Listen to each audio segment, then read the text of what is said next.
সাথে গলাগলি, তোমার মৃত্যুর সাথে পাঞ্জা। আমি উন্মাদ, আমি ঝঞ্ঝা, আমি ভিতরে ধরিত্রী। শরীফ ওসমান হাদী ১ জুলাই যোদ্ধা থেকে হয়ে উঠেছেন সার্বভৌম বাংলাদেশের প্রতিচ্ছবি, যার কণ্ঠে বারবার উচ্চারিত হয়েছে ভারতের আগ্রাসন থেকে মুক্তির বুলি। সেই সার্বভৌম দেশের স্বপ্ন পূরণের মাঝপথেই বৃহস্পতিবার না ফেরার দেশে পাড়ি জমান ৭ দিন আগে মাথায় গুলিবিদ্ধ হাদী। এরপর থেকেই একদিকে যেমন শোকের ছায়া নেমে এসেছে দেশে, সেই সঙ্গে ক্ষোভে ফুঁসে উঠেছেন সহযোদ্ধারা।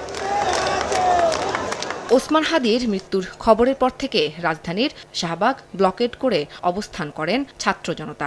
হাদীর হত্যাকারীকে আইনের আওতায় আনাসহ জড়িত সবার বিচার নিশ্চিতের দাবি জানান তারা। একই সঙ্গে আইন শৃঙ্খলা রক্ষায় ব্যর্থতা স্বীকার করে স্বরাষ্ট্র ও আইন উপদেষ্টার পদত্যাগ দাবি করেন আন্দোলনকারীরা। দৃষ্টান্তমূলক বিচারের আওতায় না যতক্ষণ পর্যন্ত আনতে পারবে ততক্ষণ পর্যন্ত বাংলার জমিনে আর হাদী তৈরি হবে না। স্বরাষ্ট্র উপদেষ্টা দায়িত্বে আছেন, তাদের নেতৃত্বে যে সংস্কার হওয়ার কথা ছিল সেটা করা হয় নাই। যাদের রক্তের বিনিময়ে তারা উপদেষ্টা হয়েছে তাদের নিকট এরা সর্বোচ্চ দাবি, আর যদি তারা ব্যর্থতার পরিচয় দেয় যে তারা এটা পারবে না তাহলে তার পদত্যাগ করুক।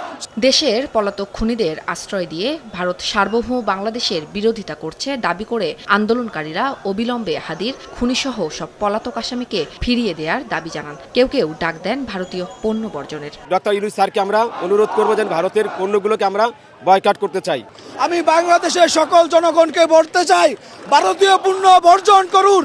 যারাই পার্শ্ববর্তী দেশে পাচারটামি করবে, যারাই পার্শ্ববর্তী দেশে গোলামি করবে, আমরা তাদেরকে বাংলাদেশ থেকে উৎখাত করবো। হাদী ভাইয়ের যারা খুনি আছে তাদেরকে ইন্ডিয়া থেকে আমাদেরকে দিতে হবে। বৃহস্পতিবার রাত 10:45 সিঙ্গাপুর জেনারেল হাসপাতালে চিকিৎসাধীন অবস্থায় মারা যান ইনকিলাব মঞ্চের মুখপাত্র শরীফ ওসমান হাদী। বাংলাদেশ বিমানের একটি বাণিজ্যিক ফ্লাইটে তার মরদেহ দেশে আনা হবে। সন্ধ্যা 6টা 5 ঢাকা শাহজালাল আন্তর্জাতিক বিমানবন্দরে পৌঁছানোর কথা রয়েছে হাদীকে বহনকারী বিমানটির। শনিবার বাদ জোহর মানিক মিয়া এভিনিউতে অকুতোভয় এই বিপ্লবীর নামাজে জানাজা হবে। উম্মে হানি, সময় সংবাদ, ঢাকা।